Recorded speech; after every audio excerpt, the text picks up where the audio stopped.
So we are making these spikes for the tracks.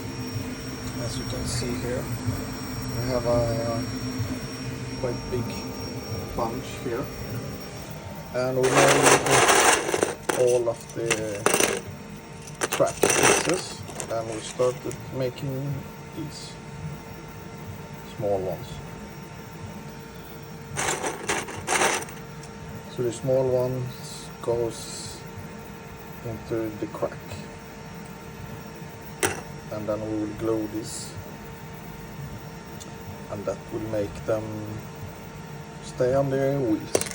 So yeah, we have a big 200 tracks. We have a lot here, and we have another batch of 50 going. So soon it's time. See you around.